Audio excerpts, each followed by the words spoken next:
Distinguished ladies and gentlemen, good evening. Today is a very special day worldwide.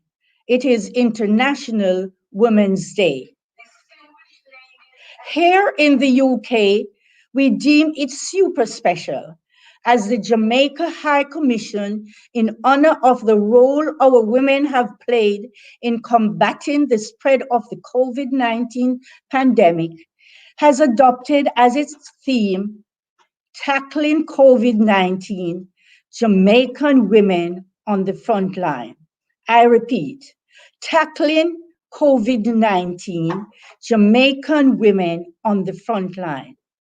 My husband, His Excellency Seth George Ramocan, CD, High Commissioner of Jamaica, has asked me to extend warm greetings and welcome to you all as we recognize and celebrate International Women's Day 2021 under the auspices of the Jamaica High Commission, UK.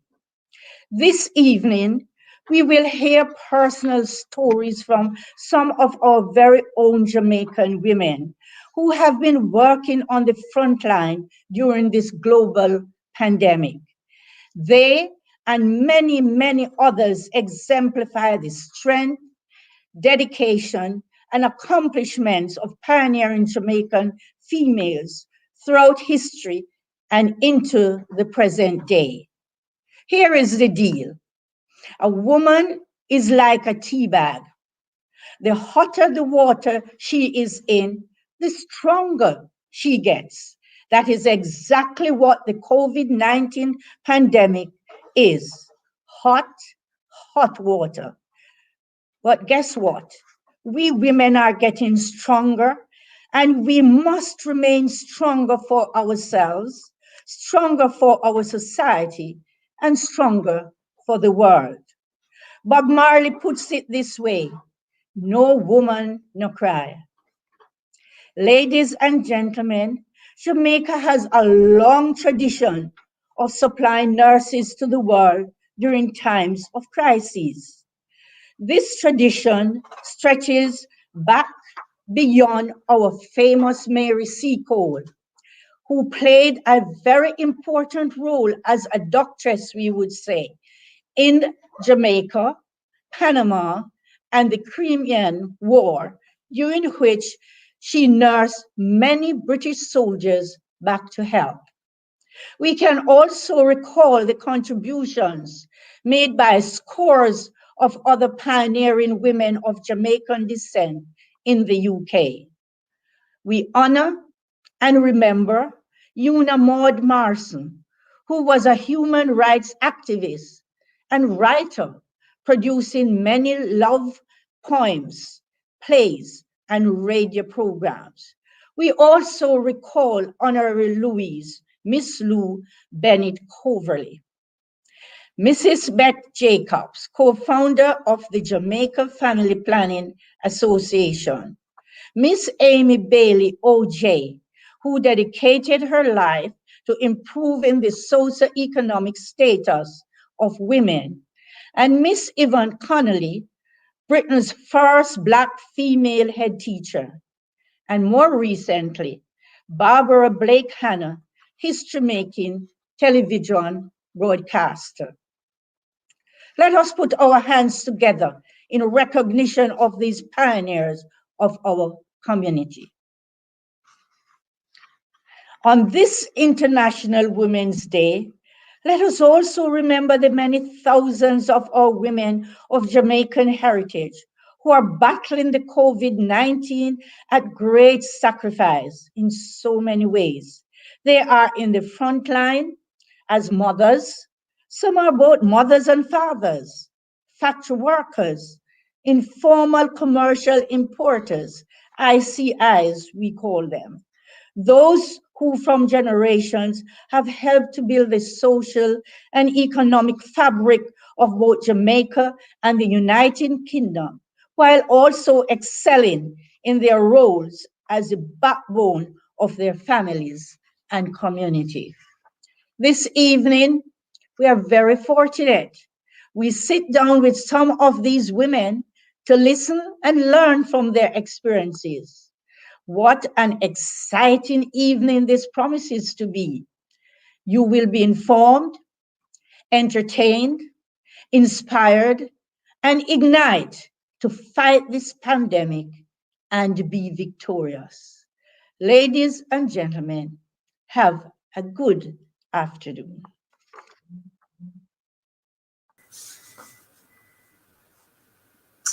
Hello, good evening, and welcome everyone, and happy International Women's Day to you, very special Jamaican women. We apologize for the late start, but we were having a bit of technical difficulties. And so it's my distinct pleasure to introduce our host for this evening. She will be introducing our presenters today. She's none other than Miss Susan Pitter. Leeds-based Susan is a communications and partnership specialist and has immersed her love of her Jamaican heritage and Black British experience into her work as a cultural producer. As well as corporate and public sector roles, she also worked in international PR in Jamaica's tourism sector. As Leeds' first Black lady mayoress, she welcomed Nelson Mandela to the city in 2000, 2001, and in 2014 was named the city's Corporate Partner of the Year. Committed to producing excellent work that tells underrepresented stories, experiences, and traditions of her own heritage, Susan conceptualized the 2019 Jamaica Society Leeds Eulogy Project, which I believe most of you may have heard of, curating the most popular exhibition held in Leeds Central Library, Leeds Central Library's 136-year history, with over 18,000 visitors, and writing the acclaimed eulogy book.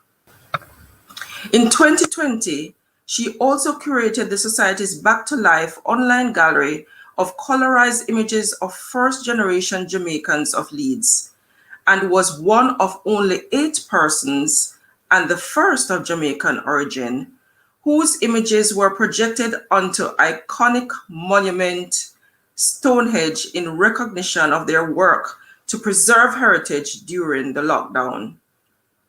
Susan is a trustee of Leeds Playhouse and is currently leading an independent review of blue plaques in Leeds and how well they represent all communities. She is fervently and proudly family-oriented, a lover of Caribbean literature and Jamaican music, and cannot wait to be reunited with her family and beloved Jamaica once it's safe to do so. Ladies and gentlemen, please welcome Miss Susan Pitter. Thank you.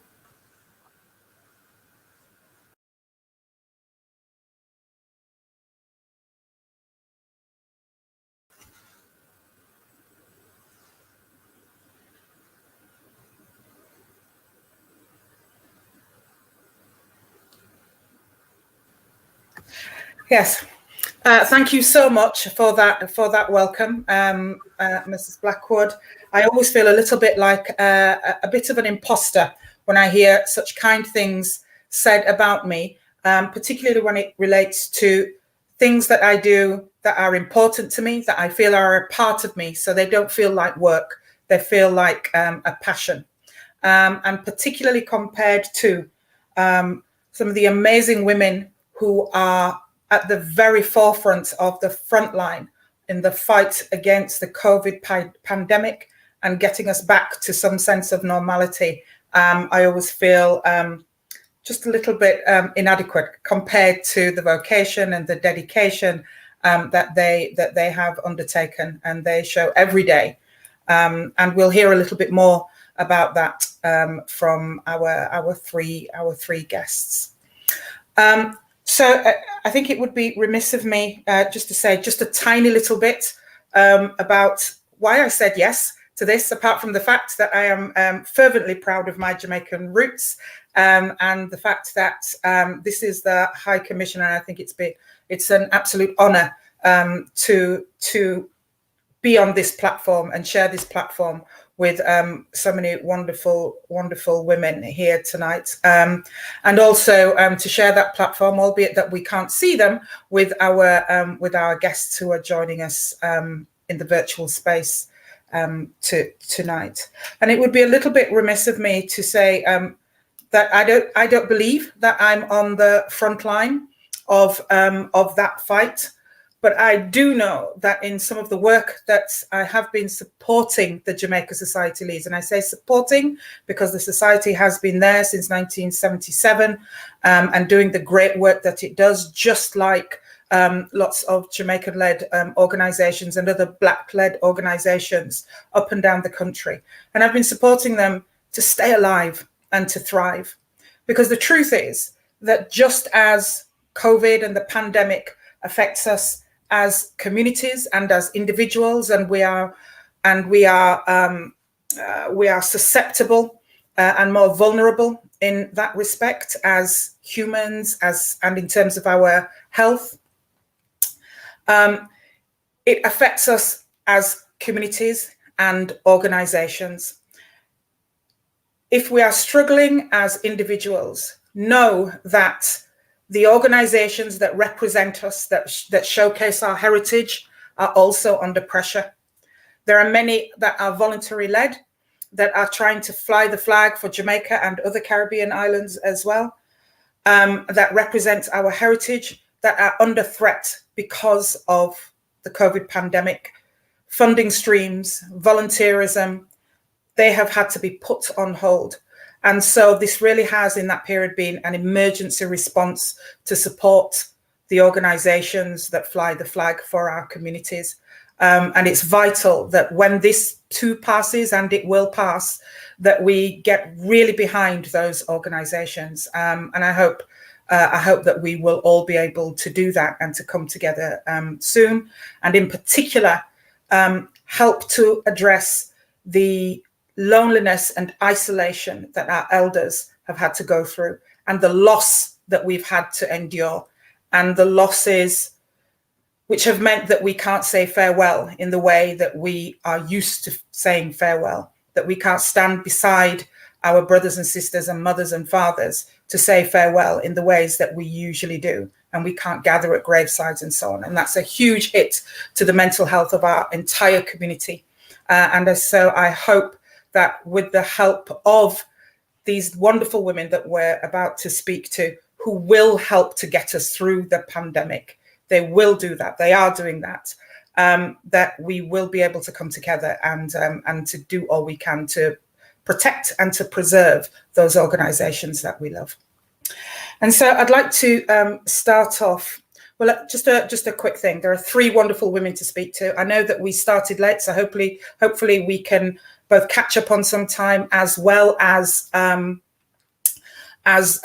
hear fully from their wonderful experiences as well. So what I'm going to do is to speak to each of our guest speakers very quickly, to get a sense of who they are and where they've come from in their journey, and then have a conversation with all four of us, hopefully, technology permitting, in the same space. And then we will round off the evening with some spoken word by the wonderful Khadija Ibrahim. So I'm going to start off with Paulette Antoine. So Paulette was born in St. Elizabeth, Jamaica, and she studied fashion design and worked in the fashion industry before migrating to London with her family. A change in career path led her to Middlesex University, where she studied undergraduate adult nursing for 3 years and qualified as a registered nurse. Armed with the discipline and an insatiable quest for knowledge, Paulette pursued and attained numerous additional clinical skills. It was her passion for the caring profession that saw her take up district nursing, which really takes her to the literal front line and heart of our communities during the pandemic.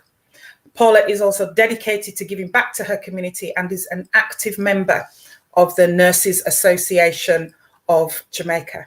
So welcome, Paulette. Thank you so much for taking time out of saving us, really, to speak to us this evening. So thank you so much for joining us. And I just wanted to ask you just very quickly, because obviously to look at now and to look at what comes next, have to look back a little bit. Tell me a little bit about those early days on your journey to being here, those early days in Jamaica as a girl, as a young woman. We're celebrating International Women's Day. Tell us about those early days, just briefly, if you can. Yeah. Good afternoon, everyone. Happy International Women's Day to all the women out there, the wonderful women. It's a privilege to be asked to be a part of this afternoon proceeding. Yes. As you asked, was about growing up in Jamaica. I think that I was maybe born to be a nurse and we were, as a community in Jamaica, because of the love that our parents have for other people in the community, even from a young age. Maybe even the age of 9 growing up, we were, I wouldn't want to use the word groom, but we were sent to look after the older people in our community. And I can remember being, sometimes upset because my parents would send me to sleep with some of the older people in our community who didn't have anyone. And I think that these things have, sort of fashioned me into being the caring person that I am today. So my upbringing have a lot to do, the love for people has, fashioned me to being the nurse I am. I don't think I could have been anything else but to be a nurse. I think I was, that's my calling. And yet, it was your calling, and we're very grateful that you took up that calling. You started on a very different path, one which many young girls and women and of course boys and men as well will have considered. But you took up, you had a passion for fashion and style, which doesn't surprise me, because I feel like, and I don't know if anybody else agrees with me, that as a people, as a Jamaican people, we have that style and fashion that kind of is inherent in us in one way or another. So tell us a little bit about that grounding and the evolution of you from fashion to caring. All right. Well, when I left St. Elizabeth, went to live in Kingston, and I did dabble into other things. I studied a degree in sign language, so I used to interpret for the deaf people in my community. And then, sort of look around, because when you're much younger, you try to find your feet and to see exactly where, most of us want to be so many things. So I did went to quite a good fashion designer school, still, trying to figure out, what I exactly wanted to be. And so I dabbled in that, did, fairly well. And coming to England, I tried to get into the, I was thinking of going back into sign language, but the language was so different with, this being international, just being British sign language. So I decided that, because I always have this, caring, I would see older people on the buses or walking, and I have that instinct to help. So, I just decided that I think nursing, is for me. So I went and did the courses that I was able to go to universities to study nursing. I think it's really interesting. To me, it seems that that's a part of who you are. I mean, you have that interest in sign language, which again is a vocation. It's dedication. It's helping people to take their place in the world. And and then I don't think it's that far a stretch. Now I think about it, to be someone who cares as a nurse. So it feels to me that it was something that was a part of you. There, as I said, I'm a people person.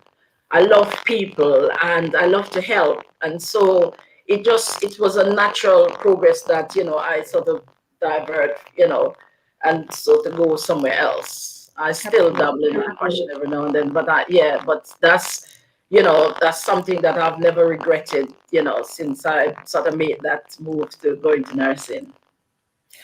And tell me, over the past year, and I'm going to ask you two more questions now, just so that we can get everybody individually and then get you all together. Tell me, are you talking about a people person? They say that in times of crisis, you see the best and the worst of us. Tell me, as a woman in the nursing profession, tell me, over the past year, what has been the best and the worst of us? Yeah, well, when COVID came in, it sort of became a nightmare. It's like a battle. And each morning, sort of going to work, I would pray, because Jamaica, we're quite religious, that I would survive each day, that I go into this battle and to come out of it. And I see people working together, because I'm with my nursing, I go to see patients in their own homes. And one of the nice things, the good thing about it is that people sort of come together more. And it was so nice when they had the clap for nurses, because it's like all of a sudden we were recognized on the street. Children would clap for us. So that was one of the good thing about seeing the good in people, and people are basically trying to help each other. The bad thing about working in the community, that some people, because we have to wear a uniform on the street, we drive, and sometimes people were a little bit dubious, to say the least, that maybe we are some of the people that might be spreading the disease. So people became a bit sometimes could be abusive, and not upfront but behind back. So the very people, how must that have felt? The very people, the work you put your life on the line every day to help people, and the very people, the communities, the world that you're trying to help, not just turns its back on you, but attacks you for doing that very role. How must that have felt? It was very stressful and demoralizing at times. Sometimes you feel like you want to give up. Go in the car, sometimes have a little, small cry at times, because it did get very, pressuring. And but I just sort of held my head higher, because I know what I'm working towards, and I know that as much as some people might be, that the majority of people, that's the minority. The majority of people out there respect us for the work that we do, and whatever they could do, they would bend their back over to help. So the minority, I sort of just held high and just stay positive, because I know that the work that we're doing is a fantastic one, and people sort of say we could never do it without you. So that sort of kept me going. So I use the good to sort of outweigh the bad in people. Yeah. Well, we're certainly glad and thankful that you took that approach. There's something about that resonates and makes me think of what parents and grandparents who came over as nurses in the 50s, in fact, from the late 40s and 50s to build the NHS, that came from the Caribbean, what they went through as well. And there's something that resonates there as well. But we will speak about that when I welcome you back. Thank you so much, Paulette. We're going to hear from you, and I'm just going to now introduce your colleague, Deana, as well, and I'll tell you a little bit about Deana. So Deana Crossfield was born in Clarendon, Jamaica, and raised in Manchester. She's a graduate of the revered College of Arts, Science and Technology, formerly known as CAST, now the University of Technology, or UTEC. After her formal education, she worked as a medical records technician for several years before migrating to the UK, where after a shift in direction, she trained as an adult nurse at the Florence Nightingale School of Nursing. Developing her knowledge and skill set over the years, she now works in the high dependency unit at King's College Hospital Foundation Trust. The first phase of the COVID-19, during that first phase of the COVID-19 pandemic, that's where she has been positioned, has been catapulted to, and has been at the sharp end of what we all see of COVID on TV, or what we have sadly experienced as well. And it's during that time at the intensive care unit that her Jamaican resilience and strength has been tested to the max. I should imagine. Thank you so much, Deana, again, for taking the time out to spend with us. My experience of intensive care units has, I thank the Lord, been limited. I want to hear a little bit more about that, what you can share with us.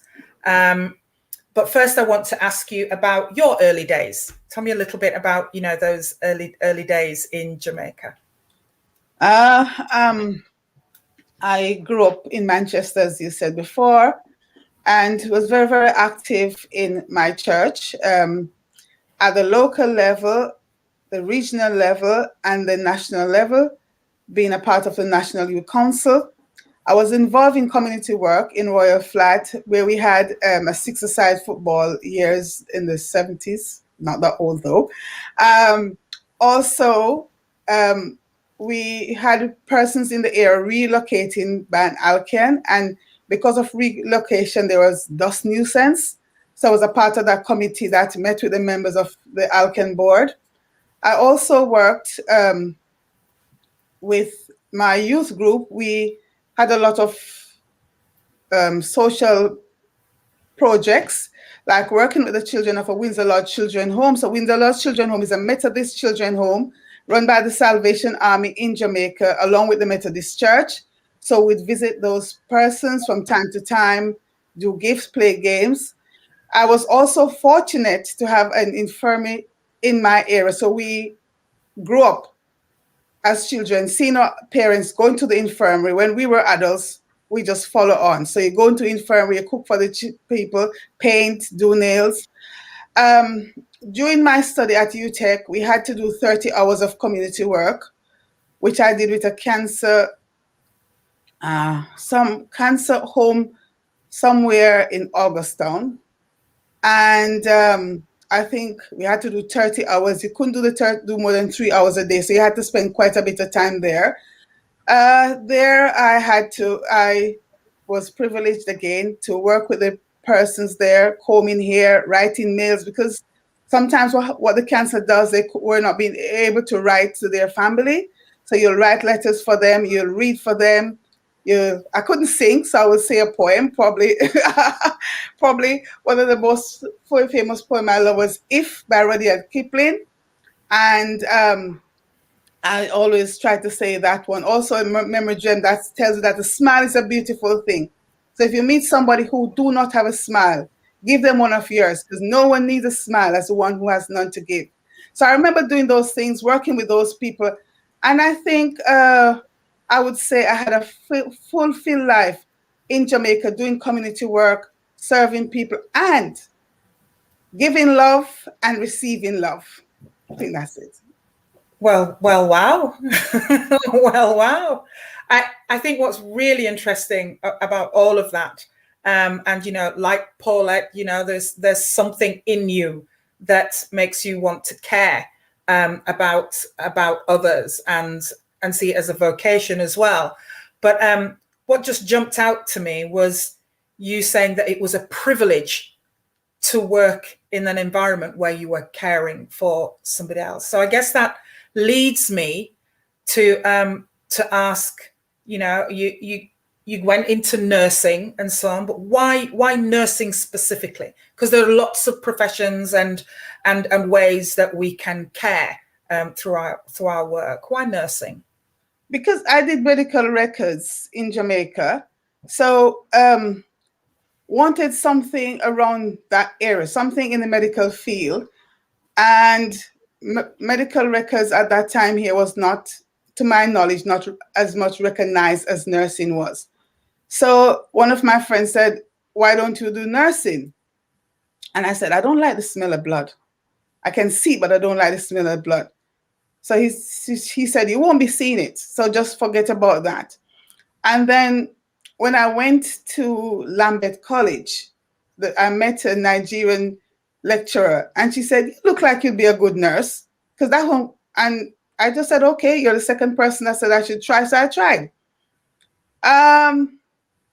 Have no regrets so far, because I lost a member of my family at a very young age.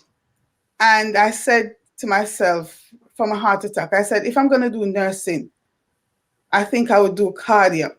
So at the moment, I'm in cardiac high dependency, and that's where I've been for the last 15 years. So, yeah. Wow.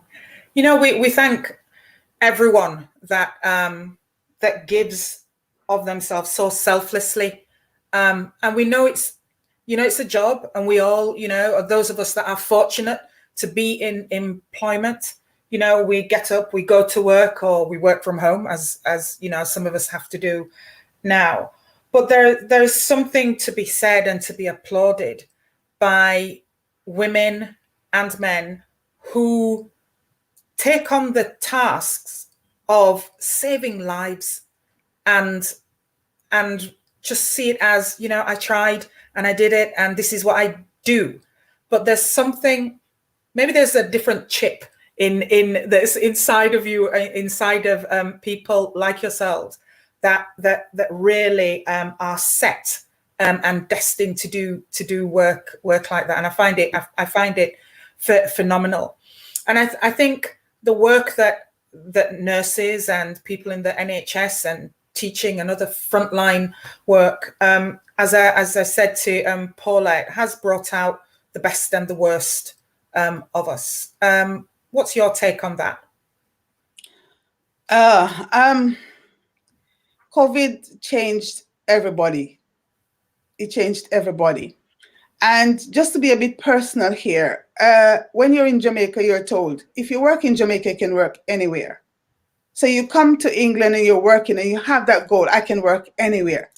But when COVID hit, I think it sort of changed certain things.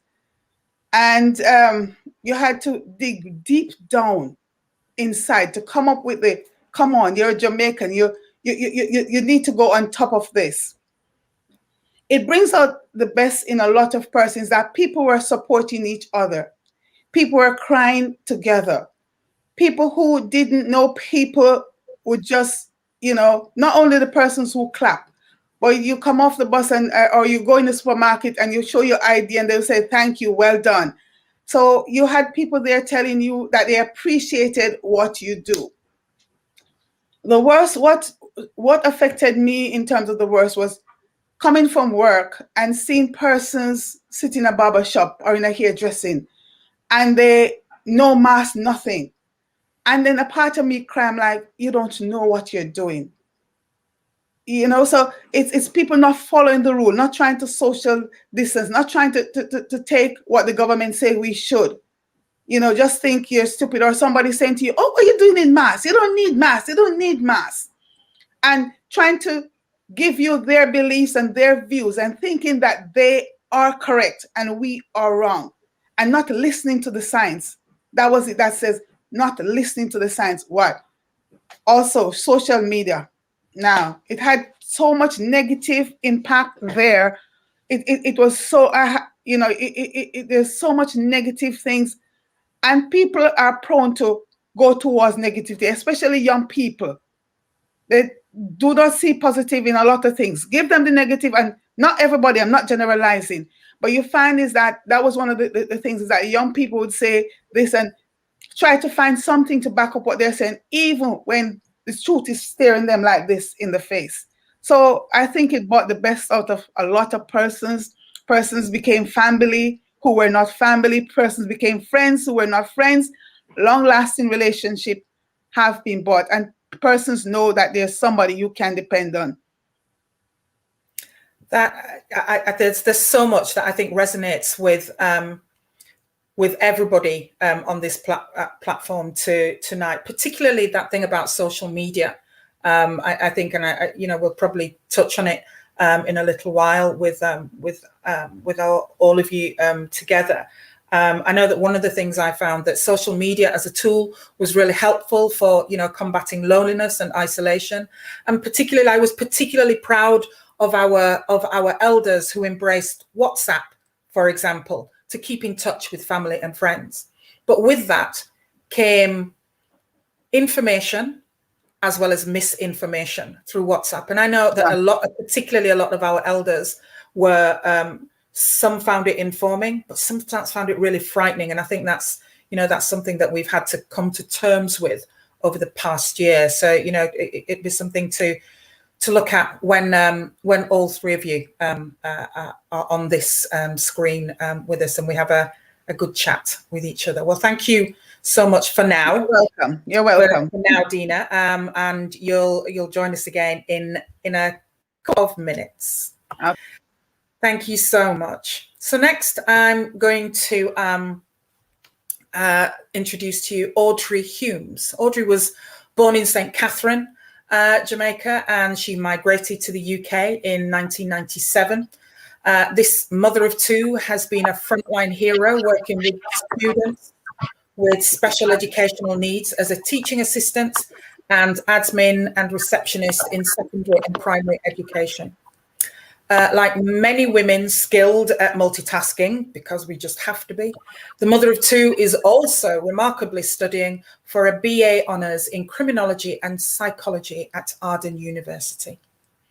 She also carves out time to volunteer for the Mayor of London's Brighter Future Mentoring Programme and works as a mentor with young people in Hackney to help them with their confidence, practical and employment skills, developing respect for and positive interactions with others. So welcome, Audrey. Hello. Good Hi. evening. How are you? Not bad. Good. So not a nurse, and I think people see the NHS as being on the front line.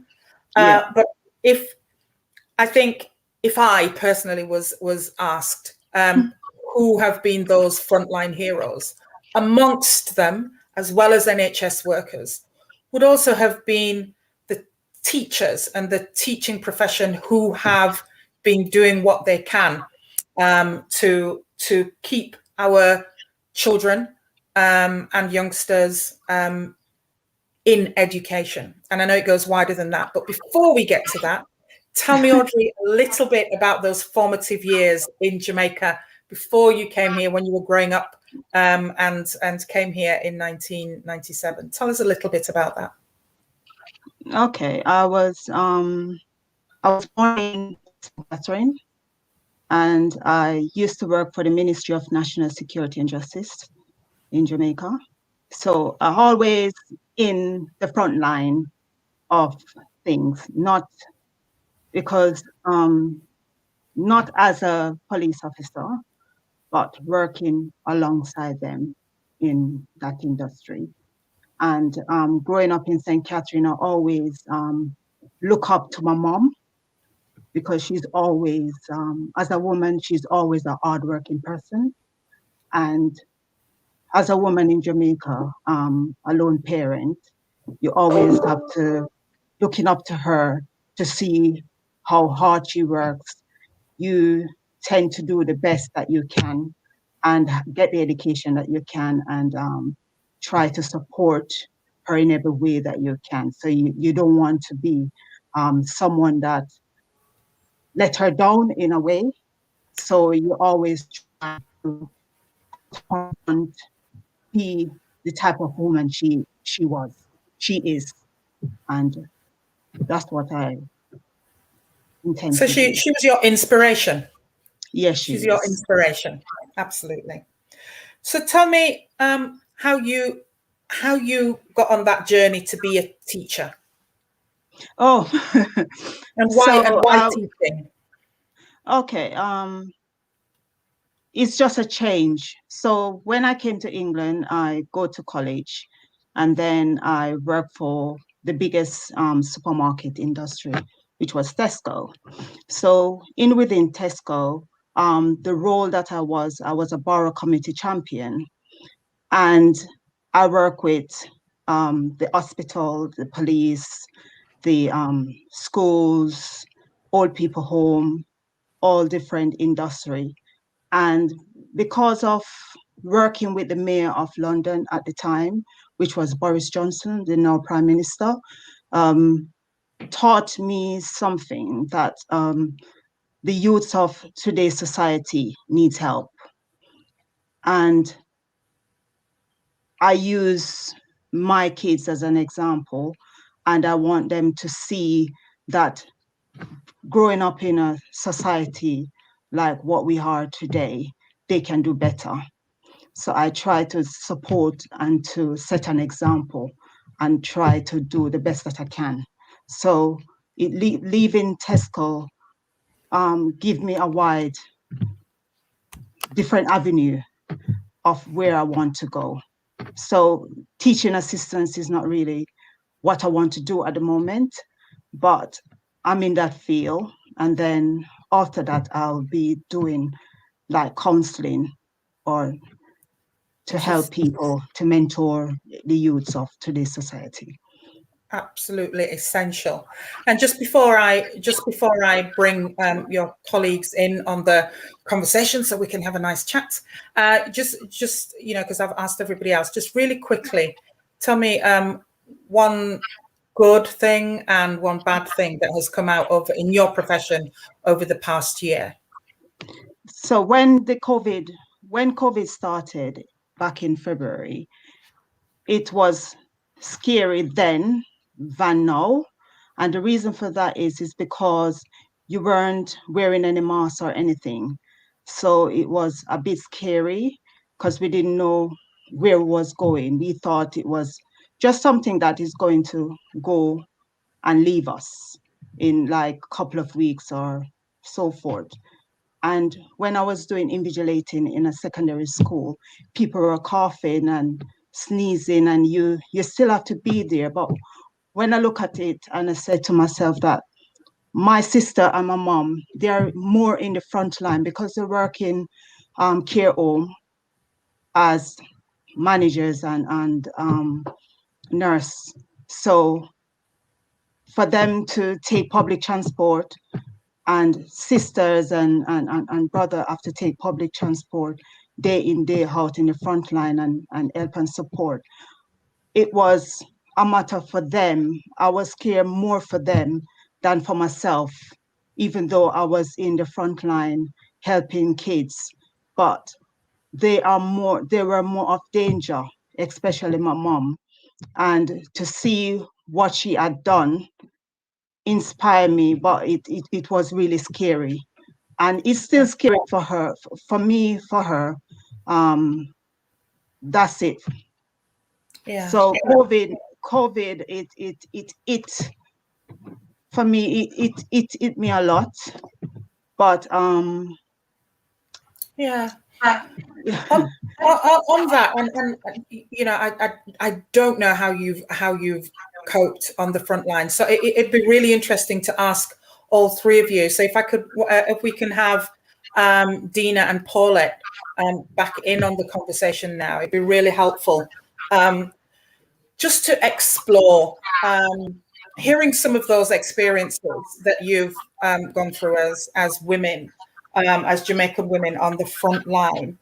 How have you coped? How have you protected yourself and your mental health as well, because that's something that really is under pressure for the whole nation, but particularly for you on the front line.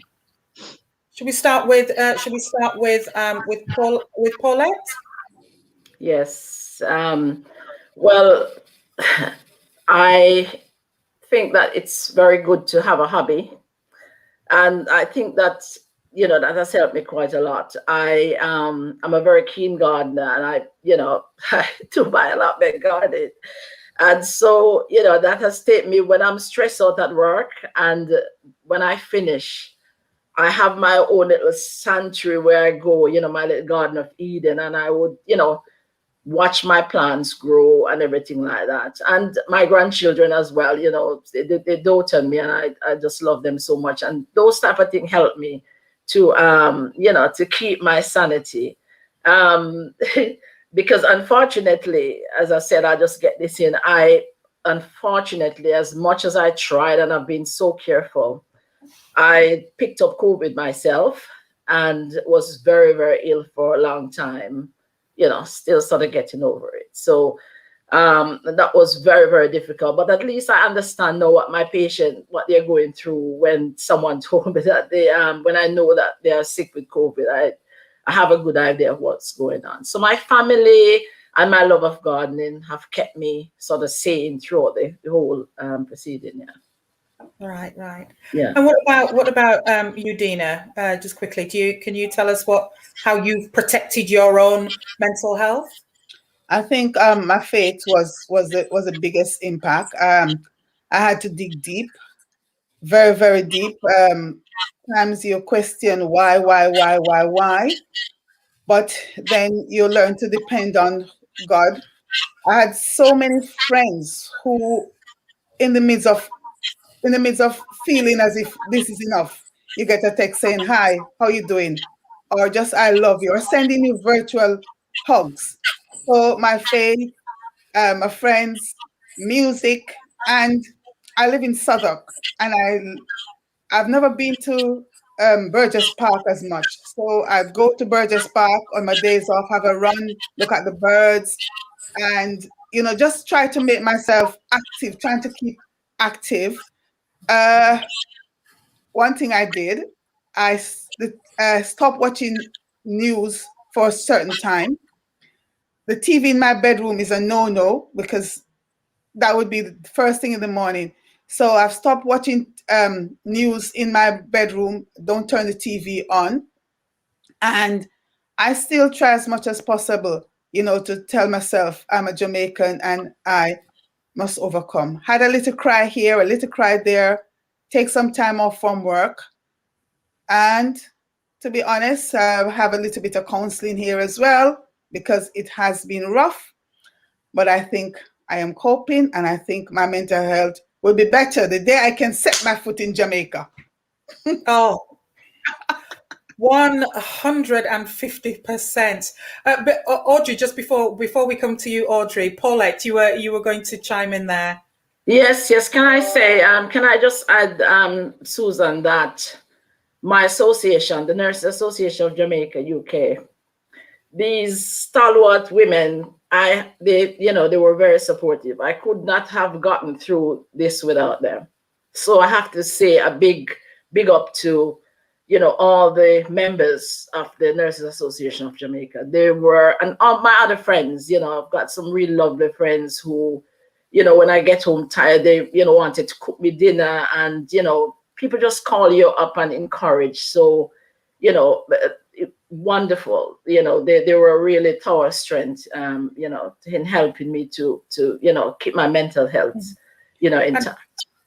And it's that support that is so very necessary for us. We have to understand that we're vulnerable too, because as women, sometimes we take on the burden of everything at home, at work, socially, and so, we need that help too. Audrey, my dear, what about you? How have you coped? How have you protected your mental health, and how you're feeling generally? What have you done?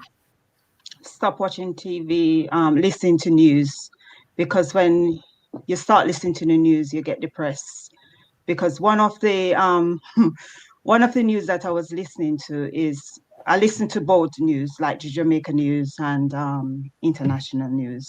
Yeah. And when they said that Newham is high in the COVID death, and then when you check in Jamaica, St. Catherine, where I'm from, is the same as Newham, is high in death. So I said, look as if something is crossing the same way. It's like a spell. Everywhere I go, everywhere I live is the same thing. But when you pray, when you have God and you have close families and friends that is always there for you, and studying keep my mind off things, because if I weren't studying, maybe I would go nuts. And my children is a drive, because things happen personally with one of my children, and because of what I'm studying, like psychology, you get to understand that mental health is a great thing. But you as a mom and as a parent, there's certain things that your kids will not say to you, but they will say it to other people. And what I learned to understand is that Jamaican men, or Black men on a whole, or Black people, they always say that Black people do counseling. And when they start saying that Black people don't do counseling, but educating yourself is a great thing, because when you know what it is, and not until when you instill as a mother or as a woman, because a woman is somebody that always is the head of the family. So even though a man is there, the lady is always teaching the whole entire family what they need to do. So when I said to my son that you need to get talking therapy, he didn't understand. But when he read up and then he spoke to the doctor, it was the greatest thing that ever happened to him. So whatever he was going through during the pandemic, it really helps. I'm saying now that everyone that is listening or watching at this entire moment, if you're going through anything, speak to someone. If you don't want to speak to your family, just speak to someone and get help, because it's there, and it's not only for us Black people, it's not only for different color, it's for everybody, So if just take up something that you like, reading or meditate on something, and take your mind off the negativity that is happening around us. And if you don't understand something, just read about it, and you will get more education and more understanding of what is happening. So that is what is driven me, my family and friends, and reading and educating myself. Absolutely, absolutely. I think one of the things that I mentioned before that really resonates with me, and certainly all of us, I'm sure, is the women in particular whose shoulders we stand on, who came here in the 40s and 50s and 60s and so on, from Jamaica and other Caribbean islands. We stand on their shoulders. They led the way. They took the brunt of what we think we are going through. It's a fraction compared to what they went through. Why do you think, and how do you think we've survived? And people like yourself, women like yourselves in particular, on the front line of nursing and teaching. Jamaican teachers and nurses are revered across the world. What is it that makes us survive?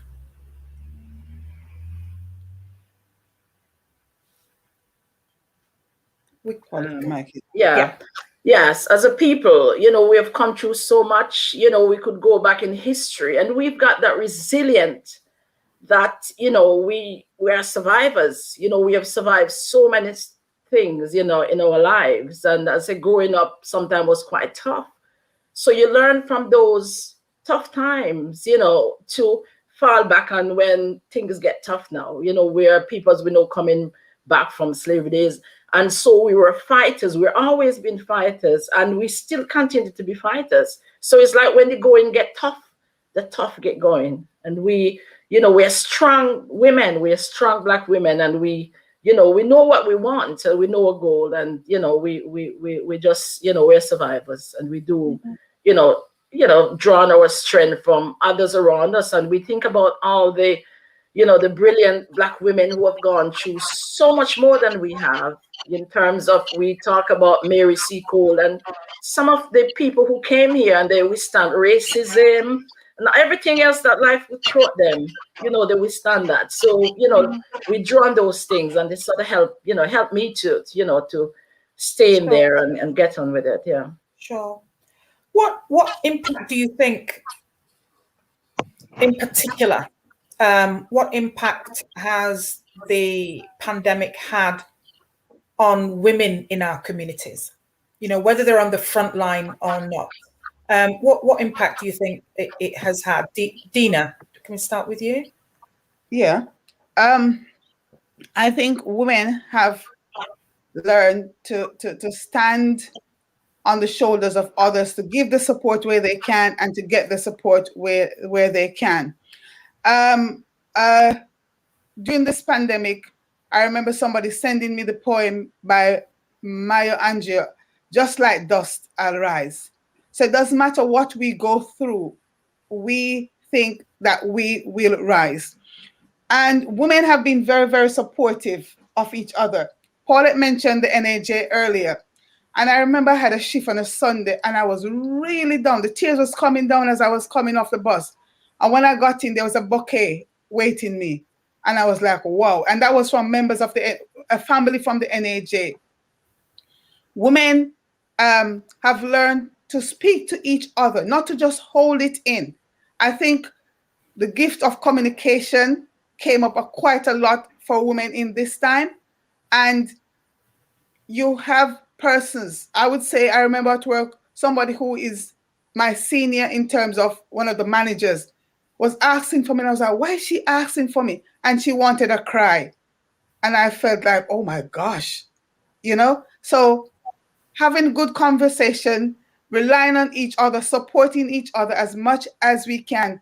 Women have shown that we can lead and we can bear, just as we bear all the things on our back and in our tummy when we're bringing children into the world, we can bear things, and we are there to support each other. Amen to that. Amen to that. And just two more questions before we move on, and I'll come to you, Audrey. If there was something that you would want to, a message that you would want to give to our community as a woman that has gone through what she's gone through and observed what she's observed in the past year, what would you say to our community? What's the most important thing right now? For me? Oh. Yes. What I would say to the whole community is just continue to listen to what the government is saying, that we need to keep our distance, follow the rules, because if we don't follow the rules, you have people who is really following the rules and some that aren't following the rules. And the longer they don't follow is the more lockdown we go into, and is the less time we get to go on our holiday and our break that we really want to go on. So I'm just asking the whole entire community, please, to just listen to what he's saying. I know it may take time, but that time that it is taking is just for a short period of time. So now, because you have people like Deana and Paulette and other people who is in the front line who really need a break, who haven't got any break, and they really need a break. So I'm just saying that they just need to listen and cooperate with the system, do what they need to do so that we can come out of this lockdown. Absolutely. As we need a holiday, we really need a break. Oh, we really do. Specifically to Jamaica. Yeah. Yeah, we do. Yes. I think everybody on here seconds that. So I'm going to ask you all just to think about this one last question before I move on to introduce Khadija, our poet for the evening. If there was one piece of advice that you'd give to a girl or a young woman right now who is thinking about entering nursing, for you, Paulette and Deana, or who is thinking about entering teaching and mentoring, Audrey, what would that one piece of advice be? And let me start with Paulette. Well, it's funny. Yeah, I'm sorry for putting you on the spot. Oh, well, yeah, you have. Yes.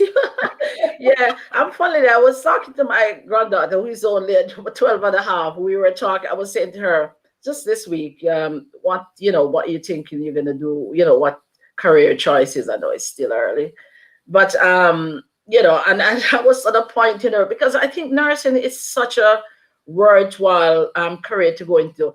The pay is not much, and we've known that. That's something I knew when I went in. There really could be more, and it gets very tough. But I tell you, at the end of the day, it is so rewarding. So I would, advise, any young persons out there who want to, go into, I would say, study hard, do the best you can. And if that's where, if you've got that calling and you're feeling led towards that, I wouldn't, sort of say not go into nursing, because I think it's, the reward outweighs everything else. It's really satisfying when you sort of nurse a patient back to health and see them, sort of walking on the street. It's a beautiful feeling that, I don't think you can get that anywhere else. It's a big high. So yeah, I would say go for it. Education, education, education.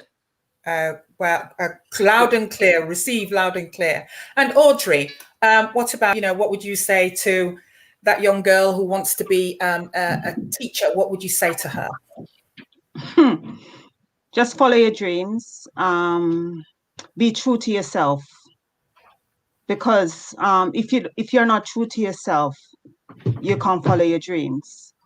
And to be a teacher, it's difficult, but what you need to understand and realize, who was there for you when you were going to school? It was your teacher. So teacher is always there, and there was somebody at the end of the day that will always look out for you.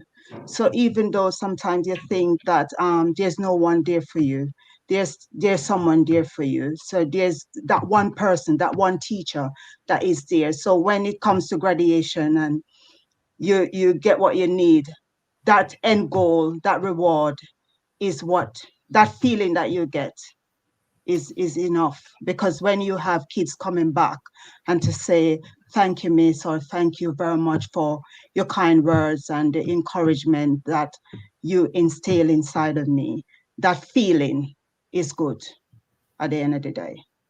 Thank you. And finally, Deana, your words to that teenage girl that is sitting thinking, I want to be a nurse. Shall I be a nurse? Is it worth it? Shall I be something else instead? What would you say to her?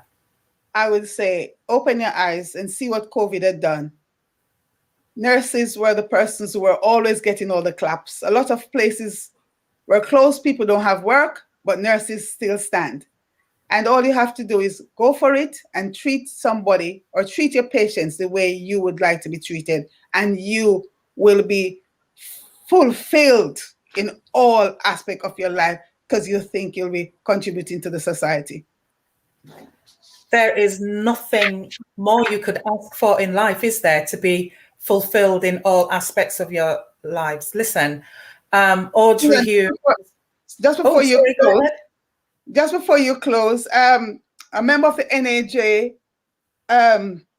UK nominated me for the Black Award. I didn't even know anything about this until she did. So you see how women are supporting women, that NAJ. This says that Deana Crossfield there, congratulations. You have been shortlisted for the Outstanding Service of FrontLine Public Safety and National Security. NAJ, Women Supporting Women, thank you very much. Well, congratulations to you. I think if you were going to do an acceptance speech like they do on the ceremonies on TV, you'd say you were taking it for all your colleagues on the front line. So thank you so much, Deana, Paulette, and Audrey. It has been my distinct honor just to be in your presence, albeit virtually. And I look forward to the day when we can meet, and it won't be a virtual hug. It will be a good old big Jamaican hug. So thank you so much for everything you do and for being with us here tonight. It has been our absolute pleasure. It was a pleasure. Thank you. It was a pleasure. Thank you. Thank you. Thank you. Well, wow, what inspirational women who have shared their truths, who have shared just a little bit of their lives and what they do for us every single day. And we wanted to round off our guests this evening. The High Commission wanted to round off the guests this evening with someone who is going to reflect on her upbringing as a second generation Jamaican and the influence of women in her life. And that is Khadija Ibrahim. Khadija was born in Leeds to Jamaican parents, a graduate of the University of Leeds. She's a literary activist, theatre maker and writer who combines interdisciplinary art forms to reimagine poetry as performance theatre. Her collection, Another Crossing, was published by People Tree Press in 2014. And in 2010, she was writer in residence for El Guna Writes, Egypt. She also travelled to South Africa as part of the British Council's Verbalised programme. She is the artistic director of Leeds Young Authors and executive producer of the award-winning documentary We Are Poets. Khadija's Sorrel and Black Cake commission for the Geraldine Connor Foundation charts the Windrush generation experience, whilst her acclaimed Dead and Wake immersed Leeds Playhouse audiences in a Jamaican nine-night. Everybody, please just take in 56 Cowper Street from Khadija Ibrahim. Oh, thank you very much, Susan, and just thank you to everybody that's gone before me. Deana, Audrey, Paulette, you know, so wonderful to listen to their testimonies, so inspiring to hear about their work and their journey. So as a writer, I'm always inspired by people's stories. So that was very uplifting and just very nourishing and fulfilling to hear their stories. So I really want to say thank you to them, first and foremost, but also for the invitation to read poems on this platform. So thank you very much to the Jamaican High Commission for inviting me to do this as well. The poem that I want to read, as you announced, Susan, is 56 Cowper Street. But before I read that, I always like to also thank poets that have inspired me to write. Those who have come before me, those who are still present with us. So her name was mentioned, Una Marson, Louise Bennett, but also love and affection to Olive Senior, Lorna Goodison, and Jean Bintbreeze, and there's so many more others. So I'm going to start with a poem called 56 Cowper Street, and as Susan explained, it's a house that I grew up in, that belonged to my grandparents, and my grandmother was born in Jamaica in 1923, and she sadly passed away in 1999. She arrived in England in 1959 and then moved to the city of Leeds in 1964, where she trained as a nurse between 1966 and up until she retired in 1983. So this poem from the collection Another Crossing is based around my childhood experience of growing up in Leeds and in that house. As Grandma said, new broom sweeps clean, but the old one knows all the corners. So brick by brick, I rebuild a house that once stood in Chapeltown, 56 Cowper Street. A Victorian terrace with a green front door. my grandparents' home, where I'd slide down staircase banister into laughter and now in memory. I try to remember all things special, like a Canadian gift of an oil-painted portrait of my dad and Aunt Sylvia, hanging against midnight blue circle print wallpaper in the lounge. Grandma's rose porcelain tea sets, her crystal and dust-free silverware for viewing only. This 7-bedroom house signified importance in the ready hands of my Jamaican family. Blood, spice of Africa, and something of the colonial past. Grandma grew roses and dahlias in the front garden, picked gooseberries to make jam and wine. Grandad dug tough dirt in the backyard, planted potatoes and cabbage. Their tea they sipped from ceramic mugs. Blue for Grandad, red for Grandma, except on special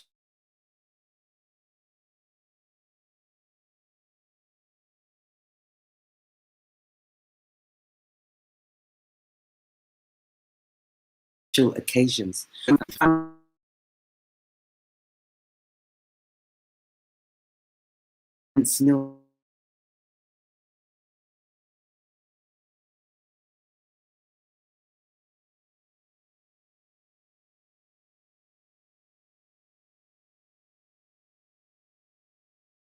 Milk smooth corn, meal, porridge, salt,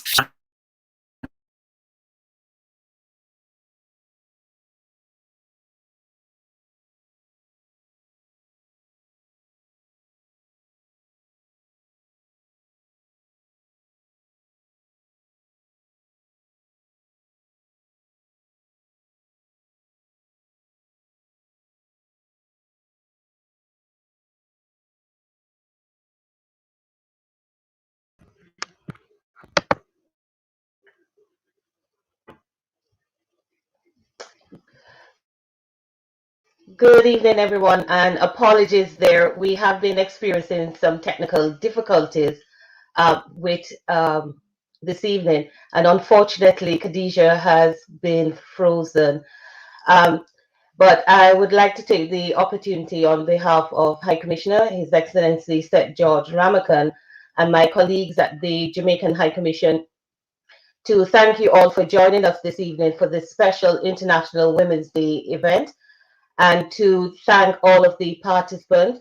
Special thanks to Dr. Lola Ramakan, wife of the High Commissioner, for bringing welcome to you all. Thanks to Mrs. Tracy Blackwood, Minister Counselor for Consular and Diaspora Affairs, for introducing our host for tonight, Miss Susan Pitter. Thanks to Susan for so readily accepting our invitation to host tonight's event. Thanks to the participants, Audrey Humes, Paulette Antoine, Deana Crossfield, and also to our lovely poet. I'm so sorry you didn't get to hear all of the poems she had this evening, Miss Khadija Ibrahim. I'd like to also to thank Miss Anne-Marie Pickney, our colleague at the High Commission, who prepared our flyer and a lot of the work in sending out the invitation that you all would have received. And thanks to our technical person and supporter, Mr. Theo Ambrose. I hope you enjoyed this evening's event.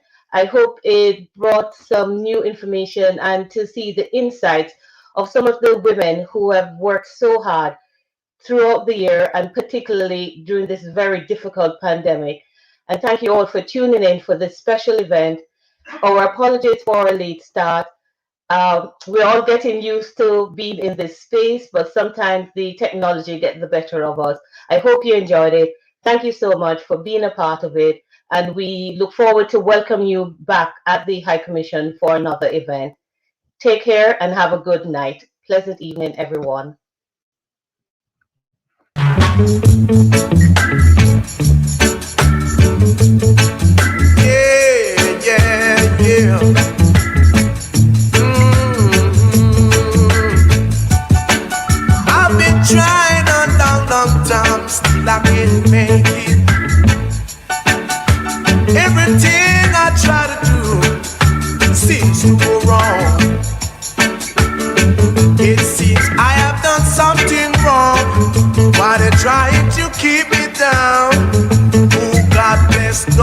curse. Thank God I'm not the worst. Better must come one day. Better must come. They can't conquer me. Better must come, yeah. I've been trying a long, long time, but I can't make it. No one to give me an helping hand. They only trying to keep me down. Oh, God bless, no one curse. Thank God I'm not the worst. Oh, my people get to see. They try to take advantage of me. Better must come. Better must come, yeah. Better must come one day. Better must come.